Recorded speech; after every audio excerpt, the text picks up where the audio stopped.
Professionals.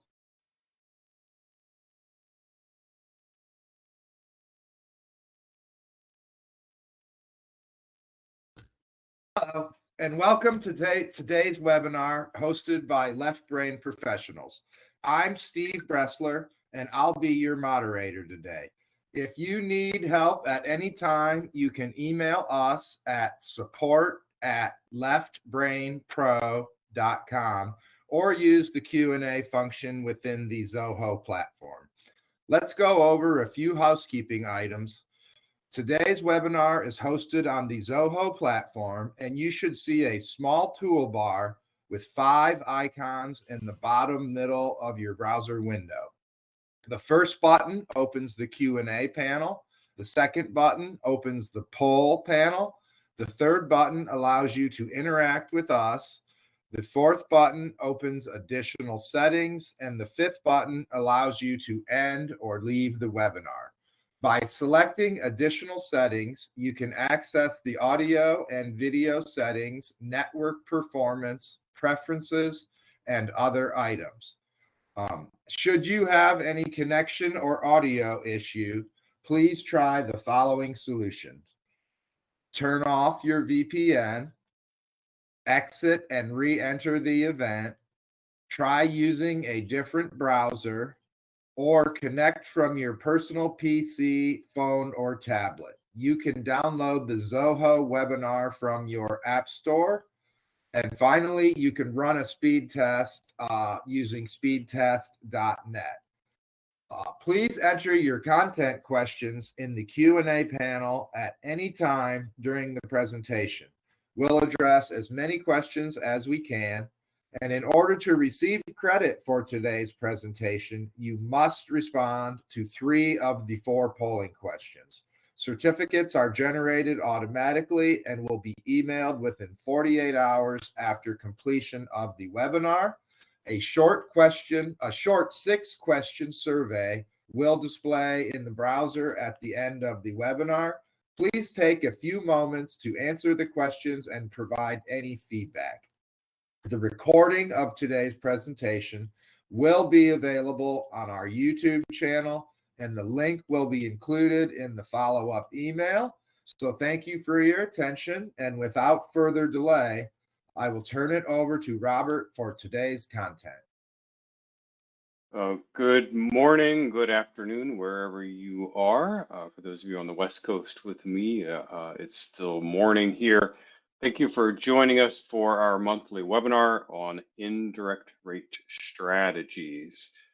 For those of you who might be new to us, we are a boutique accounting firm serving the compliance needs of U.S. federal government contractors.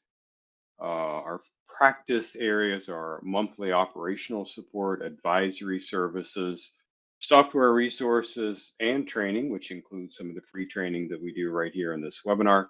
All of these webinars are recorded. You can find them on our YouTube channel.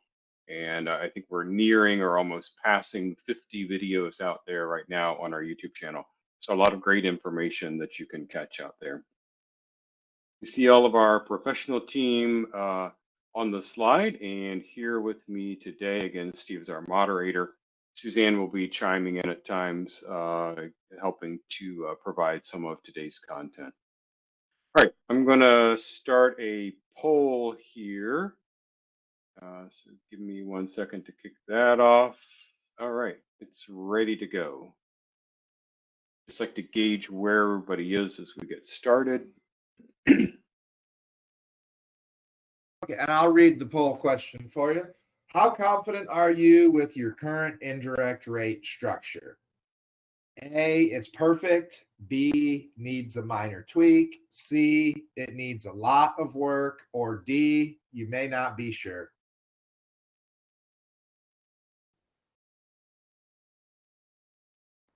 We'll give you guys another 10 seconds or so to make your selections before we close the poll and take a look at the results.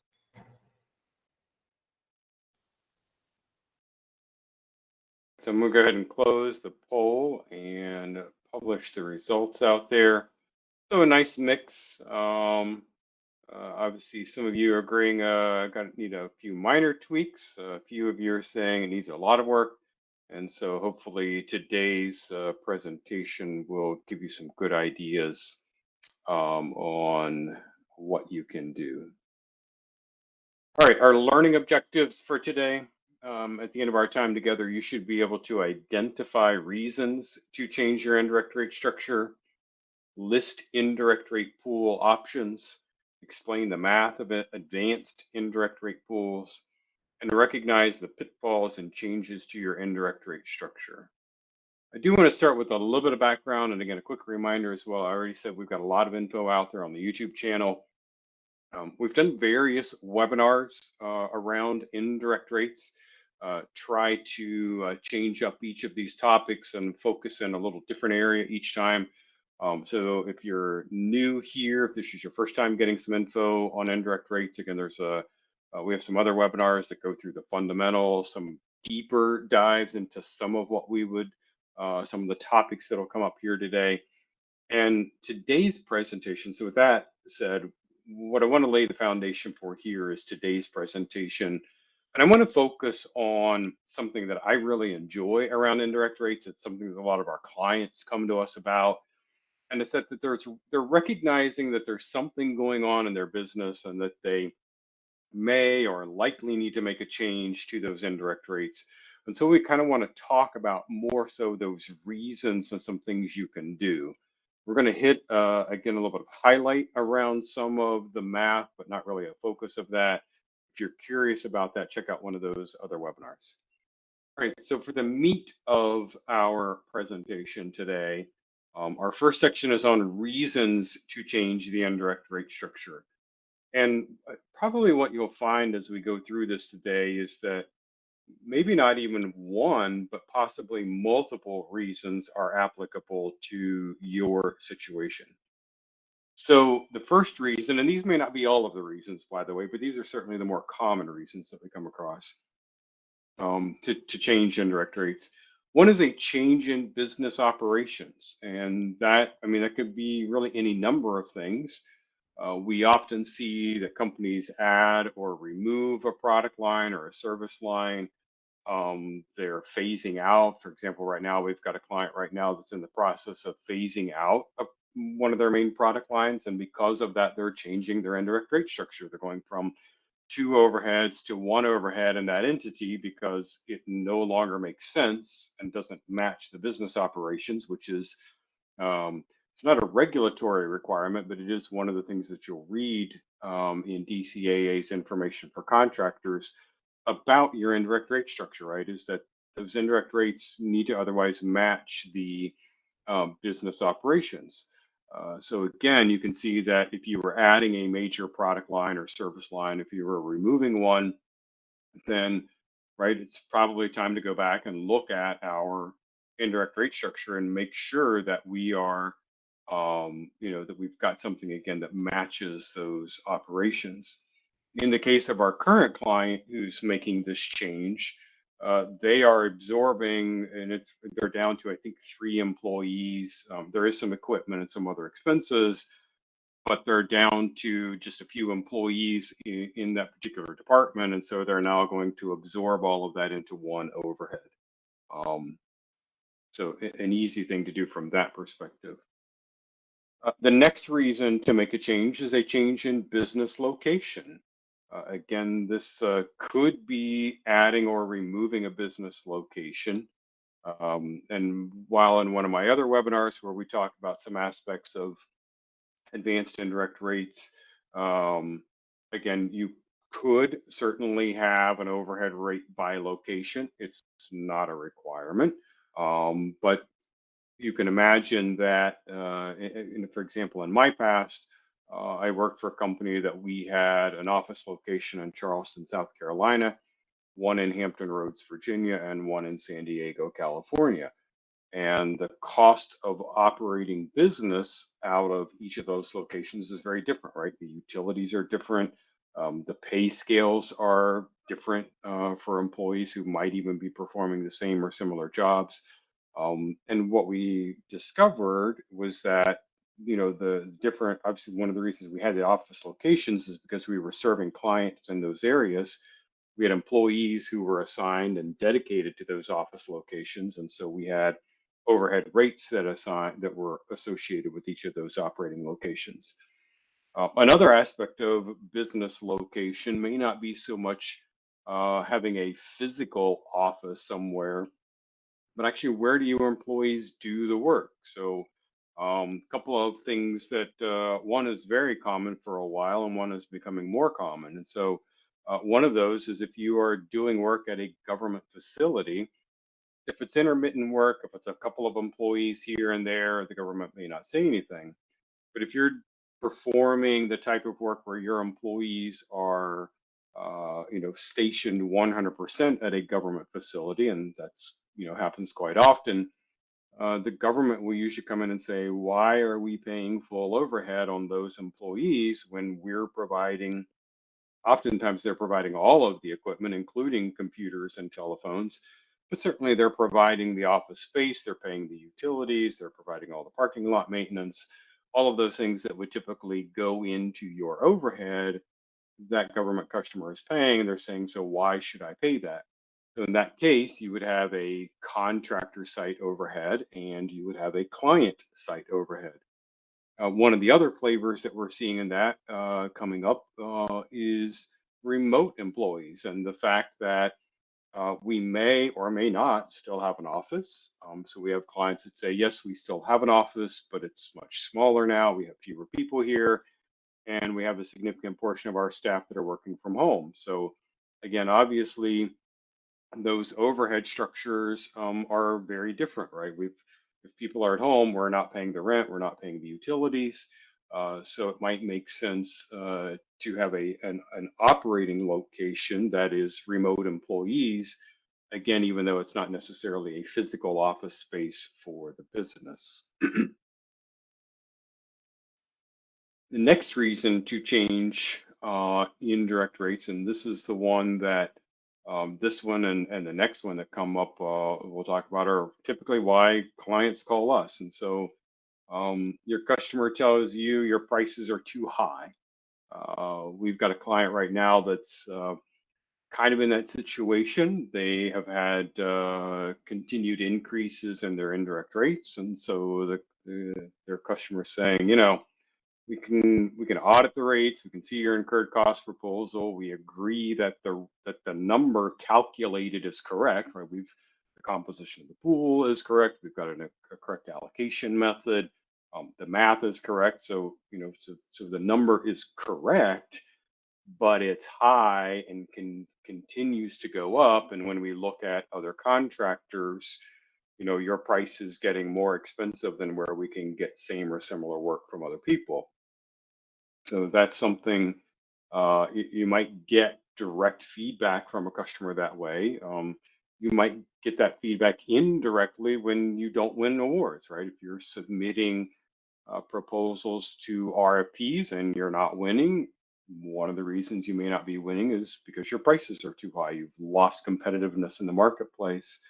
And then the other is that hopefully you're doing this anyway, or that you're doing research and you know what's going on in the industry. You know what's happening with your competitors, with your clients, and while you may not know the details, for example, of what someone else's fringe overhead or G&A rate are, you know what their billable rates are in comparison to your billable rates. And if you've got that piece of information, you know that you're probably paying pretty similar salaries for people. Otherwise, right, you wouldn't be able to attract and retain people. And you can kind of work your way through. Again, you may not know the exact details of someone's fringe overhead or G&A, but if you've got a couple of those data points, it doesn't take a whole lot of work to try to figure out what the differences are there. This next one is probably the number one reason that clients contact us in the area of rates, and that is reduced profitability. They call and say, "Hey, we've got this contract. We're delivering this work. We're getting paid, but there's just not much money left over." They may know what that is. Oftentimes it's more anecdotal that they're like, hey, something doesn't seem right on this contract. They may or may not have they may not have good job cost information. They may or may not have good department level information. So they might kind of feel like they're losing money on a contract. They may have good evidence of it. Again, similarly, from a department or division basis, they may or may not have good info. But typically, right at the top level, obviously, we know, even though I may not have the details, I know my bottom line income statement is it's good or bad. And I would tell you that, and there can certainly be a number of reasons, obviously, why a company is losing money, and you could certainly be hemorrhaging cash, right? If your expenses are just more than your revenue, certainly looking at, what can we do to cut costs and to realign things. But I'll tell you that probably 9 times out of 10, when we talk to government contractors about reduced profitability, what we discover is less about cutting costs, more about making sure that they understand what all of their costs are, that they've got the correct indirect rate structure, and that they're billing out those rates. There are a number of issues that we uncover. So outside of the fact that sometimes things need to change, that there are issues in the indirect, there are issues just in the way they're calculating rates right now. But sometimes that reduced profitability, and I'm going to back up a couple of slides here, takes us back to, for example, that change in business operations, right? Are you operating with one overhead rate, but maybe you have two or more really distinct, again, product lines or service lines, something in your organization that says maybe we should have two or three overheads because that really matches what we do and how we operate. Again, similarly for business location, if you've got a bunch of employees who are working from home, and or maybe employees again who are working at a government site or a customer client site, realigning and rebuilding those indirect rates now gets me back into competitiveness. It makes sure that, again, my rates match my operations. And I get to what's really key in all of this, and that's total cost recovery. Um, kind of goes without saying, but if you are having profitability issues, then you're not covering your costs, right? Something is wrong. Either you've got some cost overruns, which again could be a separate problem, but quite often we find that there are simply issues with the indirect rates. All right, let's launch a poll question for you here. Oops. Okay, the second poll question is, which of the following reasons apply to your organization? A change in operations. B, a change in business locations. C, loss of competitiveness. D, reduced profitability. Or E, one of the other reasons.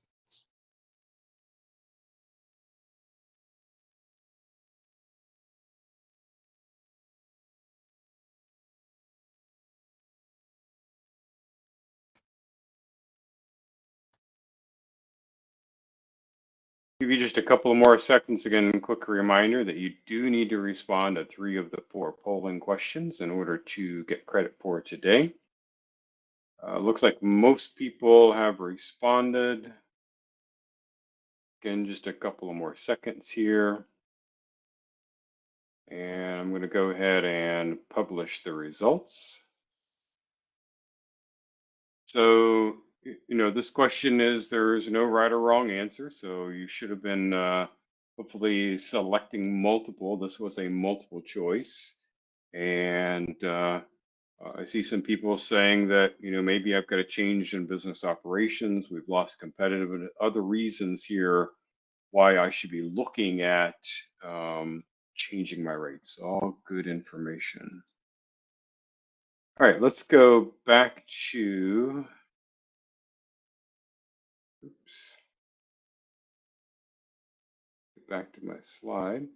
All right, our next topic area is around indirect pool options. And so, again, if you want to go to our YouTube channel and look up the video for advanced indirect rates, We do a much deeper dive on this. So this is going to be a little high level, but when we're thinking about, again, back to those business operations, where we're working, how people are working, we're gonna go through here and look at some ways we can split out or change those rates. So the first is around fringe. We don't see this as often, but it certainly does come up. I will tell you that if you are doing SCA, those Service Contract Act contracts, if you're doing some SCA work, there's definitely going to be value in exploring separate fringe pools. And we do find that probably most contractors that have SCA work usually end up creating the multiple fringe pools.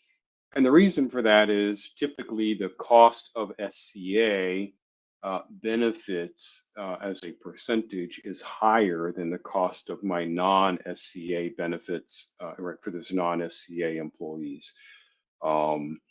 So it's a great way to make sure here, if I do a combined rate, and this is, and maybe I should pause for a moment and say that, one of the issues of not separating out any of these, right? So if you don't separate fringe, if you don't separate overhead as an example, and you stay with one rate, the problem is that you're building rates, you're building budgets, and you're on the assumption that my product mix or my service mix stays the same, right? So in theory, you could do SCA and non-SCA work and not split out fringe.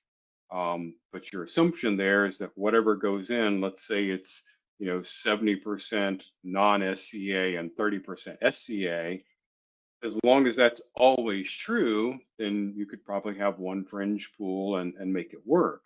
However, what we find, right, is that companies have fluctuations over time, and that, well, it was 70%, non-SCA this year, but then it jumped to 50%, and then it was back to 40, and then, it was 60% the following year. And if you don't really budget for that and separate it and track it and bill it separately, you're going to constantly run into situations where one pool or one part of the business, I should say, not one pool, but one part of the business is unfairly paying the costs of another part of the business, right? And so those are things that lead to competitiveness and pricing issues, but also lead to the profitability issues of the contract and of the company as a whole. um, the thing to note here, and you're going to see I've got some notes on each slide as we go through, is that your SCA fringe expenses must be separated from your non-SCA fringe expenses. Hopefully that's pretty straightforward. But also remember that your SCA direct labor must be separated from your non-SCA direct labor, right? We got to look and make sure that if I'm separating my fringe, so if previously I had one fringe pool and then one fringe base, right? And my fringe base is always my total labor. If I'm going to split that apart, then I'm going to have to be able to identify not only the separation and fringe expenses, but I'm going to have to be able to separate and identify my SCA labor from my non-SCA labor. Okay.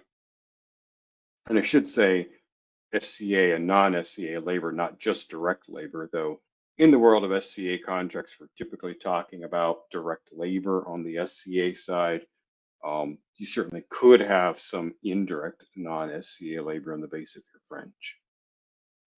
Another option is to split your overheads. And again, kind of hinted at this earlier that if you have multiple product or service lines, great way to split those overheads.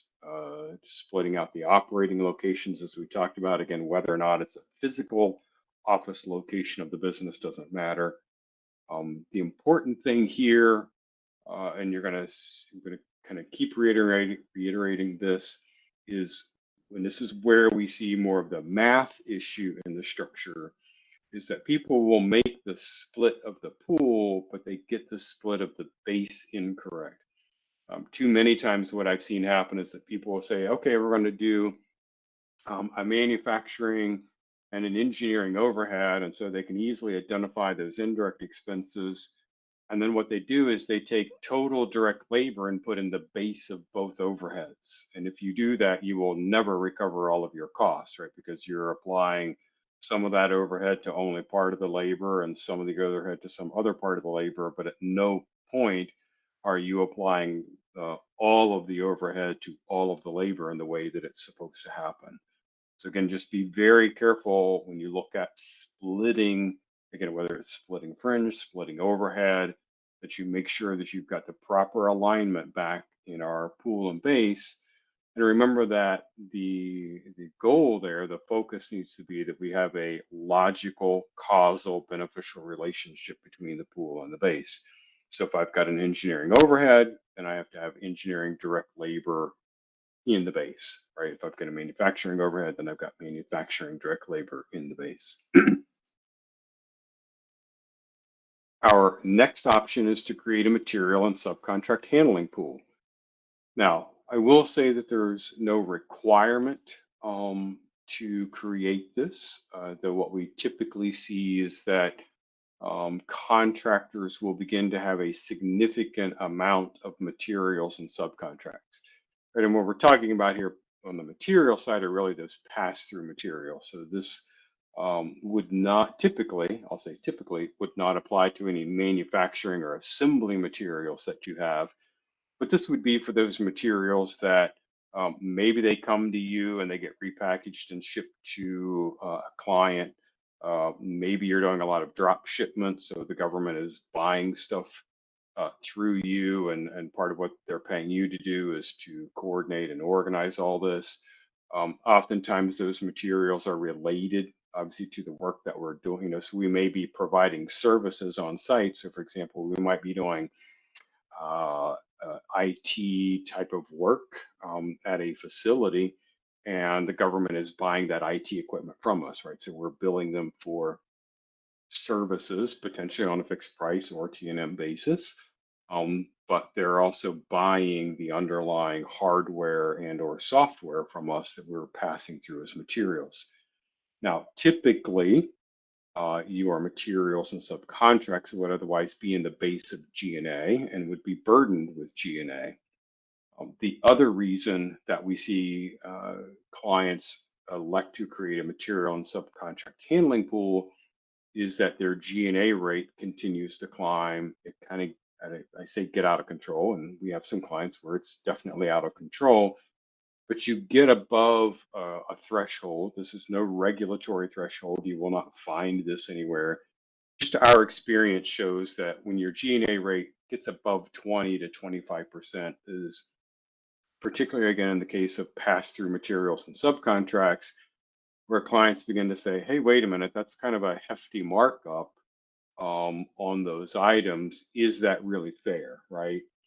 And so what you can do then is create a material and subcontract handling pool, the pool of which is the cost of buyers, subcontract managers, administrators. If it really is materials and maybe you've got some warehouse space or transportation costs associated with it, whatever, again, those related expenses are to procure, manage, deliver those materials and subcontracts go in the pool. And then obviously your materials and subcontracts go in the base. When we put them in the base there, we do have to take them out of the base of G&A. And so now I end up with a value added G&A as a result, right? So now my G&A is only applied to my primarily direct labor and the few other remaining direct expenses. That said, you can, again, we've seen situations where it made sense because of business operations and the people performing the work to put the ODCs and travel in the base of material and subcontracts. Not a requirement. Again, you got to go look at your organization and make sure that it makes sense. I hope everything is working correctly for people. I just had a big flash on my screen. And your whole background shifted. Yeah, so as long as you can hear me, that's a good sign. I'm not sure what happened there. That was weird. You do have one question or a suggestion out here about potentially splitting the fringe between your casual employees and your full-time employees. And I'm guessing that suggestion is to get 2 fringe rates. And I'm thinking we don't want to go that way. Yeah, that's always an interesting and it's certainly that you can't do that. So a couple of things here I'll say, and I'll let Suzanne chime in again. So if you truly have, and often you do, you have different benefits that people get, right? So my full-time employees and my part-time employees get different benefits. That could certainly be a reason to split the fringe pool. However, what we often see though is a couple of things. People end up going back and forth between, we have employees that maybe downgrade to go to part-time. We have employees that upgrade to go to full-time, and we've got to make sure that we've got them in the right spot. More importantly, sometimes what we've seen happen is that clients will create that part-time fringe pool, and they only have a couple of part-time employees. And so you're doing a lot of work to calculate a rate when the end benefit probably isn't there. More so, I would say that, if those part-time employees are indirect employees, which is often the case, then I'm not sure really what the benefit is to you of creating a separate rate. Now, if you said, Robert, we've got 100 employees and 30 of them are part-time, and of those 30, they're all direct billable, and I want to have a different billable rate for my part-time employees and my full-time employees, in that situation, it absolutely might make sense. Again, it's hard to say, and it's hard to come into these trainings and say, this is the only way that you can do something. The facts with each client are different, with each situation are different. We're here to try to give you some general guidelines, but you do have to look at your particular situation. Suzanne, any other comments on that? Yeah, just what you kind of touched on, and that's that you really have to have a pretty big pool for it to really make any difference. Otherwise, when you start splitting hairs, it ends up not really having much of an impact at all. All right. The last option that I'm presenting today on indirect pool options is to have a home office. And what I want to clarify here is that this is a home office that supports 2 or more legal entities. And we do have a few clients that fit into this category. We've got a client that has 2 legal entities. We have a client that I think is up to 8 legal entities within their structure. And we've got a couple of other clients that are in the process of splitting out and making some changes into multiple legal entities. And I won't go into the details or reasons why. I mean, there are legitimate reasons why people sometimes have split out companies and create separate legal entities. Conversation for another day. But often what happens is that we still have the same people in the same departments who are providing all of those back office shared services types of support. So things like accounting, HR, IT, legal services, things like that. And they're often doing it for, again, all of those entities. Now, there are certainly a couple of different ways to do this, but this is where a home office can be very helpful. You take all of those home office or what would otherwise be G&A types of expenses, and this is where it gets a little difficult. We're not taking all of the G&A expenses from all of the entities. We're only taking the G&A type of expenses that are benefiting all of the companies. So again, if you have an accounting department, right, and they're providing accounting support to all of the entities, then we would take that out of the G&A and we would move it over, even though it's a G&A type of expense, we would put it in this home office. Now, let me tell you the reverse side of that. Again, when you've got multiple legal entities, you may still have what we refer to as a business unit level, right? So the operating entity, the business unit, absolutely will still have some G&A expenses. They will have G&A types of expenses that need to be included in their rates and need to stay in G&A. So that can be a little confusing, and we don't have a lot of time to do a deep dive on that. Again, just a quick reminder that the home office are going to be G&A types of expenses But those are the expenses that are benefiting all of the entities, whereas a specific entity may still have a G&A expense. And let me give you one example of that. Some legal expenses, right, might benefit all of those entities. However, a particular entity may have very specific legal, around the product, as an example. They may have, they may be doing some patent law or some other types of things, and that again are relevant only to that entity, and so that entity should bear that expense. It shouldn't go into home office and be spread across all of those entities. Can't stress enough, though, here the technical thing that's very, very important is that we're talking about separate legal entities, meaning that I have a corporation, a partnership, an LLC, something. This is not a company with multiple departments or divisions under one legal entity. In that case, we still always have one G&A at the entity level. Okay. This could also be important to note here. The creation of a home office could be further complicated by the fact that the employees in the home office division might actually be employees of one of the legal entities, right? So I could have two or more legal entities. All of those employees are employees of one of those legal entities. And in fact, all of the cash for those services may be flowing through one of those legal entities, all of which may generate other inter-company transactions and transfers that have to occur. But here we're talking about from a rate calculation perspective of separating out those rates. All right, a third polling question. Let me get this launched for you here. Okay, our third polling question is, which of the following are acceptable pool options? Multiple fringe, multiple overhead, material and subcontractors, D, or intermediate pools, or all of the above. We'll give you guys some time to think about that.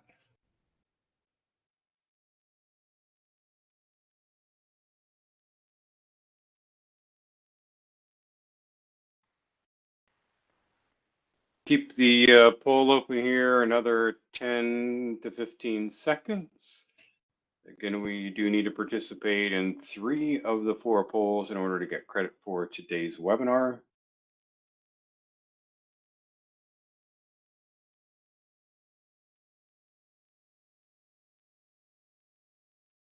We do have some good questions, Robert, for whenever there's time at the end. Great. Yeah, and we will have time. It's a great reminder.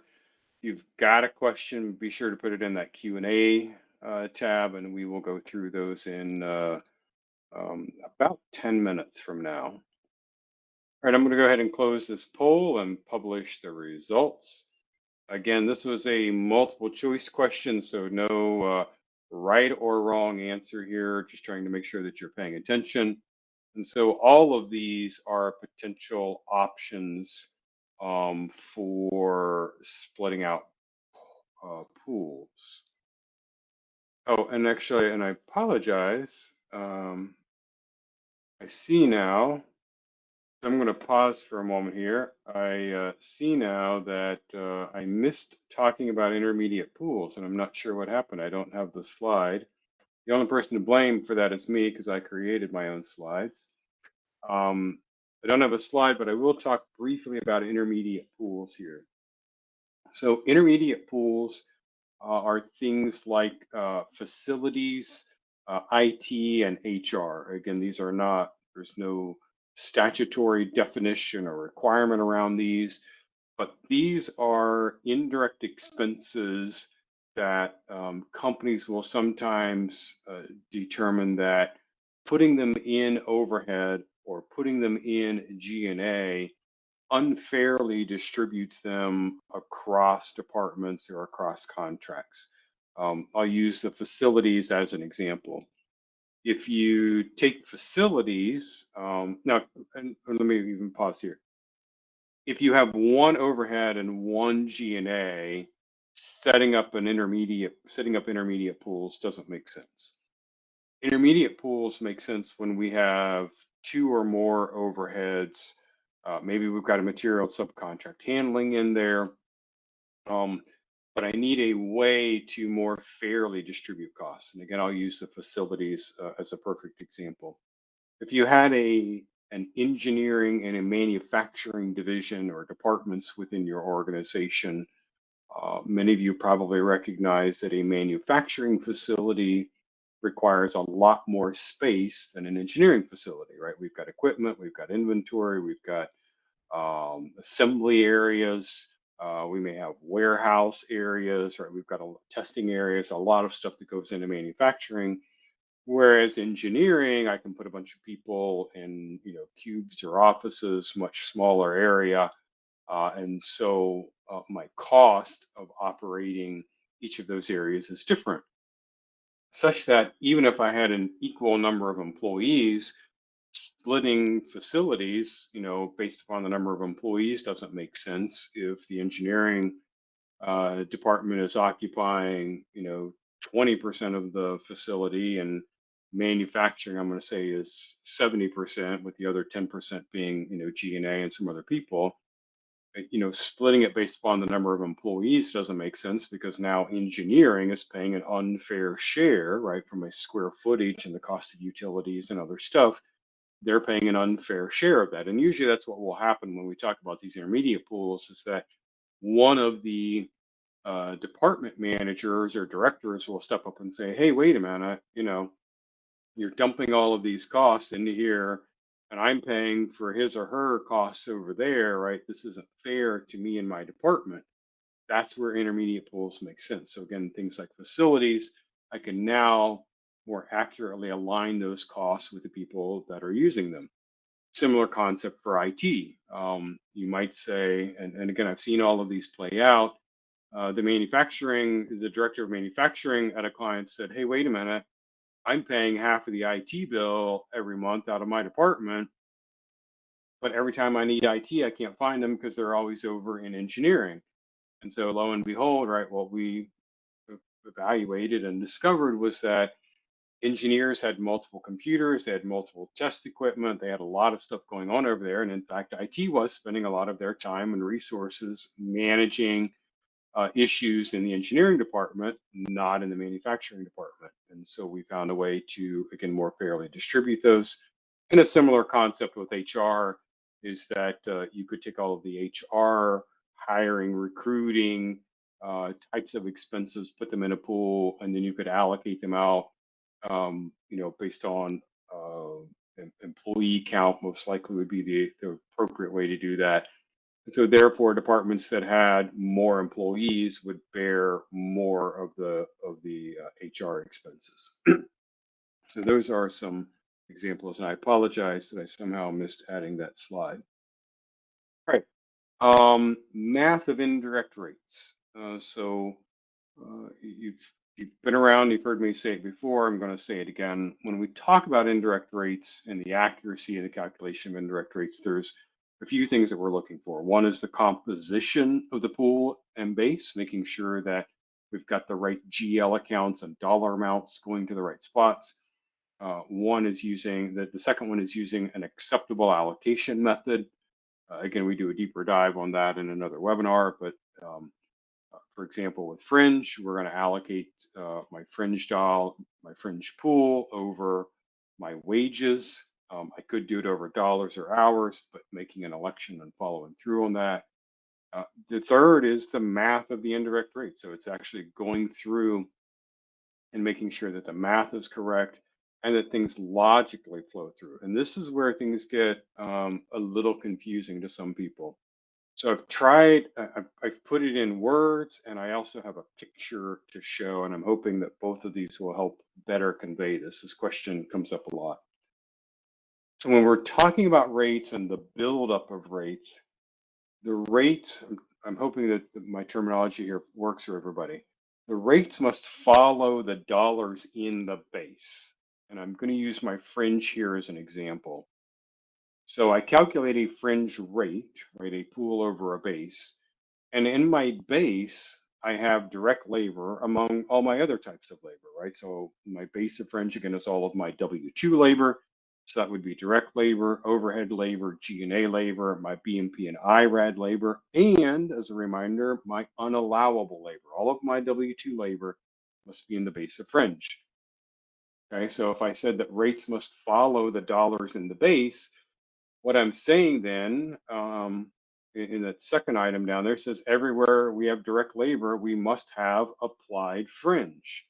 And since direct labor is in the base of overhead, then I have applied fringe in the base of overhead.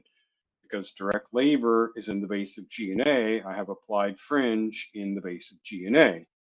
Another way to think about this is, again, in the base of fringe, I have overhead labor, G&A labor, BMP and IRAD labor. So guess what?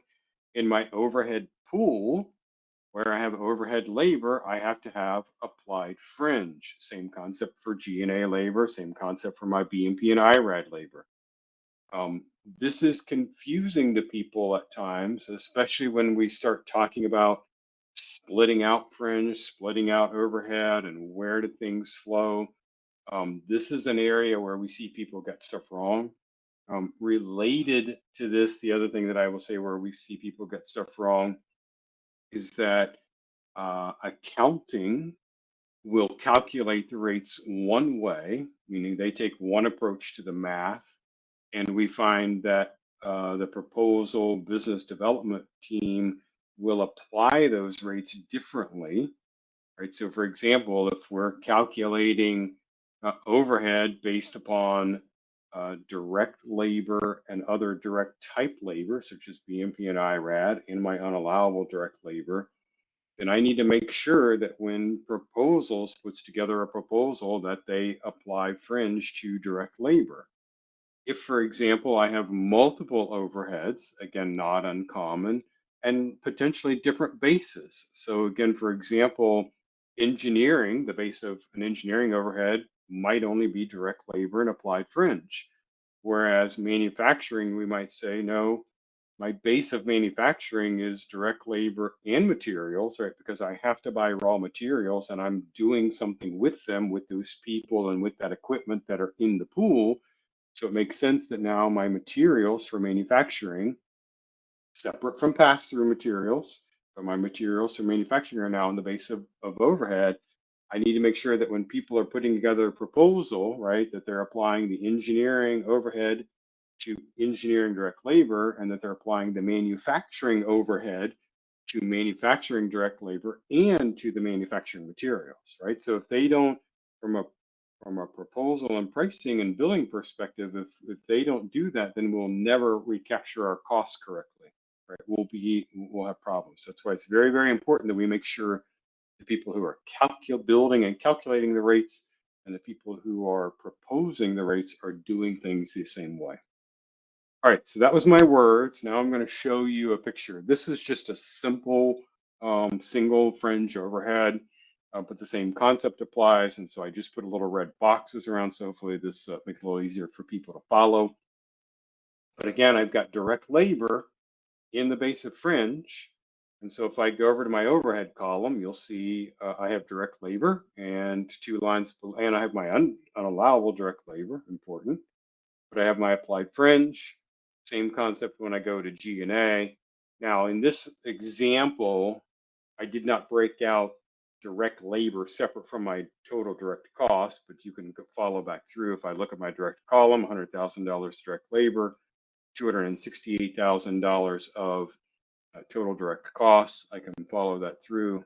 I can see that my applied fringe on direct labor is there. So again, everywhere that I have labor, I have applied fringe. And that's one of the things, again, that's really important about the math aspect of this. I see we've got some more questions in there. Really good. I want to get through. I've got another couple of slides to go through some of the pitfalls that people run into, and then we will certainly get to your questions. We've got plenty of time for that. All right. Some of the common pitfalls, wrong composition of the pool or base, kind of hinted at that earlier. We find that people they select the wrong account when they're building it, and so then it doesn't work out right. Splitting fringe, or for example, splitting overhead, but using the same labor in the base of both. Remember, again, if I'm splitting fringe, then I have to split the labor, same concept in my overhead that we talked about. We've seen clients create an MSOH pool, but they forget to remove the materials and subcontracts from the base of G&A. So that's a problem, right? Remember, if we're creating an MSOH pool, that's so I can bill that in lieu of billing G&A on top of that. And because of that, then I have to remove materials and subcontracts. The other one, and this is one that I have to see that very, very few people get correct, is that the MSOH pool goes in the base of G&A. So let me say that again. The MSOH pool goes in the base of G&A, not materials and subcontracts, but just the pool portion. And the reason for that is that MSOH is just like any other overhead. And because my other overhead is in the base of G&A, then my MSOH has to go in the base of G&A. And if you stop and think about, right, the G&A is administering the company as a whole, right? And so the people and the expenses in the pool of MSOH are being administered by the G&A, then they have to go in the base. So what does that mean from a proposal and billing perspective? And again, this is where things get a little tricky and confusing. If I have $1 million of materials and subcontracts that I'm on a proposal, and let's say my MSOH rate is 5%, then I'm going to put $1 million. I'm going to put MSOH of 5%, which is $50,000. And let's say my G&A rate was 20%. These are just not round, easy numbers for me to do in my head.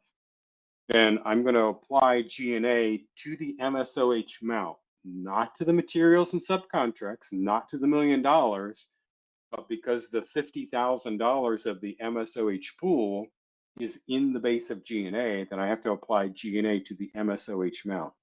So I would have $1 million of materials and subcontracts. I would have my MSOH 5% of $50,000. I would have my G&A of 20% of $10,000, right? That's 20% of the $50,000. And so when I add it up, I have $1,060,000, okay? Again, very, very important, and we see too many people get that confused. We come across this where people will create pools, but they say, well, I want to allocate part of the pool this way and part of the pool that way. No. A pool gets allocated one way. If you have costs in a pool that you want to allocate differently, you think need to be allocated differently, then excuse me, maybe they don't belong in that pool. That might be a problem. Maybe you need another pool, or maybe you just have to accept that, you know, they really are part of that pool and they just have to be allocated out the same way. Again, you could have 4 overheads and you could have 4 different allocation methods, right? You could allocate each overhead differently because it's how that particular division or department operates, and that's okay. But within an overhead, I can only allocate that overhead one way. Whatever I select, that's it. Related to that, using an unacceptable allocation method. For example, one of the things I've seen is facilities where people wanted to allocate facilities like over direct costs or something. Okay, that doesn't make any sense. We incur, we pay rent on square footage. We think of buildings as square footage. Facilities costs are allocated over square footage. If you're going to allocate facilities over some other method, I'm going to tell you, you probably have an uphill battle with DCAA or other auditors to prove to them that that's a logical method and that, it's creating a fair distribution. So just kind of keep those things in mind. We still see that people run into issues about what is fringe, what is overhead, what's G&A, and making sure stuff gets into the right pool. Again, if you want to go back and watch We've got a couple of videos on the fundamentals of indirect rates where we do deeper dives specifically on fringe, overhead, and G&A. All right, Steve, if you want to dive into the questions, we've got about 5 minutes, and then we Sure. will also get your final poll question up here in just a moment. Okay, our first question, you had addressed the multiple fringe pools for the SCA split, but Isabella asks, what about a split on the fringe between casual employees and full-time employees with benefits? So that's the one that I did talk about earlier, and I just said that, the main thing there is to keep in mind and think about, do I have enough people and enough dollars that make sense? If you've got, if we're talking about a couple of part-time employees, it probably doesn't make sense. And even more so if those part-time employees are not billable. Okay. Moving right along, our next question. So what if the higher HQ's home office has its own rates, yet allocates costs down to the business units? Can we include those allocations in our pool and base at our level? So the home office, and I think I understand the question. I want to clarify. And I just ran into this last week with a client who I think got it confused. If you have a home office, again, things like HR, IT, accounting, et cetera, and they're accumulating all of their costs, which would include labor, their fringe, their other expenses, when they allocate that out to the underlying business units, it's allocated out as one lump sum, right? So, for example, you would take your home office expense and in your G&A, because that would otherwise be a G&A, across all of the other operating entities, those business units, you would have a single line that says home office allocation, period. You would not separately break out or otherwise allocate out labor, fringe, other expenses in there. You would just be allocating out one lump sum to each of those others. Now, keep in mind what you will need to do, and this can be a problem, is each of those entities, assuming they do government contracts, and if they don't, that's okay. But any of those entities that are doing government contracts that would go through an incurred cost audit or a proposal audit, or somebody from DCAA or otherwise is looking at those, you will have to provide details on the home office so that they can validate that the amount being allocated out is correct. But again, in the individual business unit, you would just have a single line item.